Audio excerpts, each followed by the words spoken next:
850 EVO 4 TB 2.5-inch SATA SSD review.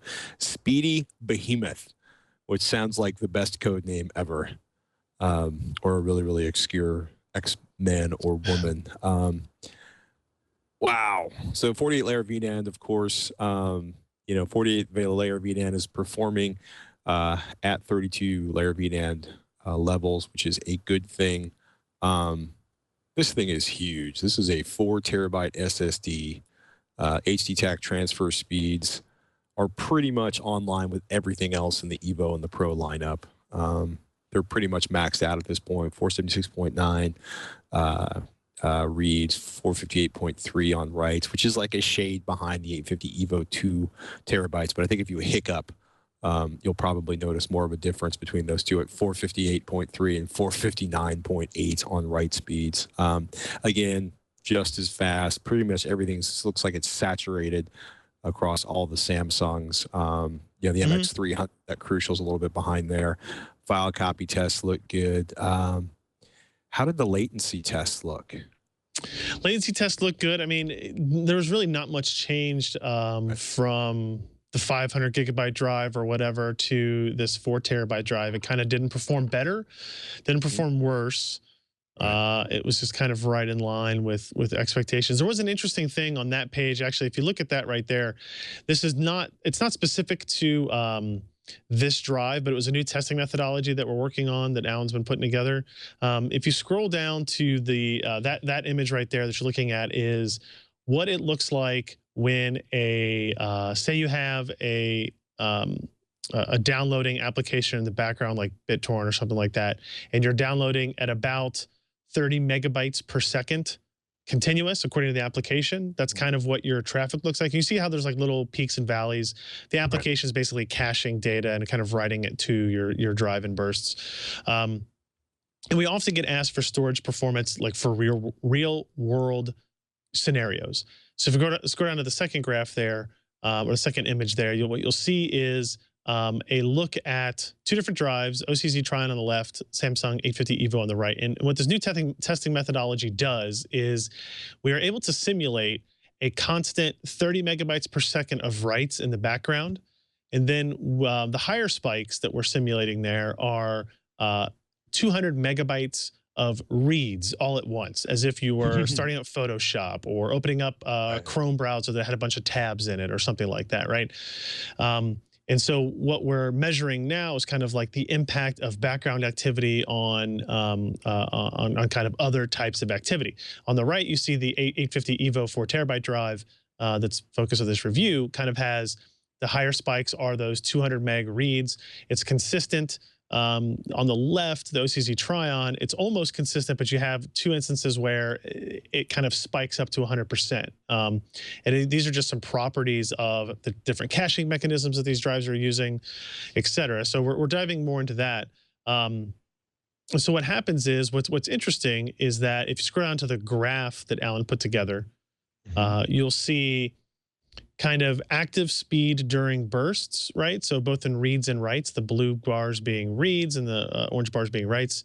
Obviously higher is still better, but this is kind of what your effective megabyte per second performance throughput would be on those reads and on those writes when the drive was doing them. Obviously, since you're right, it shows, the top line shows we're writing at 198 megs per second, but if we're only actually writing 30 megabytes per second from, our torrent, what that's measuring is essentially the application caches it in RAM and then bursts it all to the drive in small doses, right? And so those small doses are essentially running at the 198 megs per second.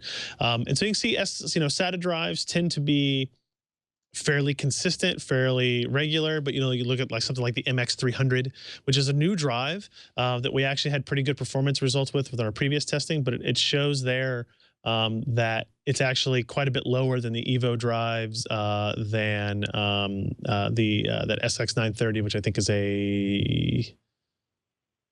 I can't remember whose brand that is now, actually. But you can tell that the MX300 is lower. The writes are actually affecting the read speed of it dramatically. And then you can go down and look at the PCIe NVMe drives, the 950 Pro at the bottom, the Intel SSD 750, and see that they're way ahead of those writes. And then the next graph down, sorry to onslaught you with new data here, shows No, I'm like down with the it. read time, right? So this is for the total 10 iterations of 200 megs apiece, 2 gigs of data, while a background write is going.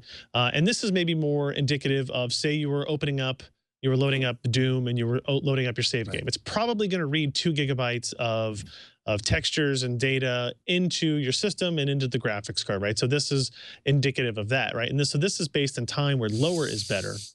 Right. And you can see the EVO 4 terabyte 4.25 seconds, whereas that MX300 is actually up to 7.5 seconds or so. So you can actually see what the potential real world difference is in the performance of these drives. And then people often ask us, hey, is an NVMe drive actually faster in real world usage? And we look at that and you see that it would be able to load that level of Doom in 1.75 seconds as opposed to 4.5 seconds or so for a traditional SATA SSD. So there are gains to be found there. And what's really cool is this testing method that we're working on will allow us to simulate a whole bunch of different things based on workloads. So nothing specific about the 850 EVO 4 terabyte here stands out in that testing, but it's kind of just the first place we used it. So we wanted to mention that at least. Did you see the price of this drive, by the way? The last I looked at it, it was $1,600. It's 15. Well, the MSRP is $1,500. Right. It's dangerously close to your goal of like sub 25 cents a gigabyte. Yeah, I mean, it's looking at 10 cents a gigabyte. I wanted 10 cents a gigabyte. My problem with this is that the 4 terabyte drive is not any less in cost per gigabyte than like the 500 gigabyte drive, which I don't really understand. You would think as the drives get bigger that the cost efficiency would spike to in a way that these would actually come down in price. But that's apparently not the case, at least not initially. I don't think this drive actually goes on sale until a little bit later this month. But I mean, at this point they're taking pre-orders. I'll be curious to see what it sells for. And it might also, this also might mean that effectively all of the cost it costs next to nothing to assemble and package an SSD, and that all of the cost is tied up in the physical memory. Yeah. So maybe, I guess. Yeah. I don't know. I'm still struck by Alan's finally given us a set of tests where you can justify the additional expense of a 950 Pro or one of Intel's 750s. Just what you and your wife wanted to hear, right? Yeah, just what my wife wanted to hear. Yeah. Honey, I need a 950 Pro. I'll be more efficient. I'll be able to get home from the office earlier. Ryan, can I come live in your house? I could be your manny. That's fine. You just gotta move to Kentucky.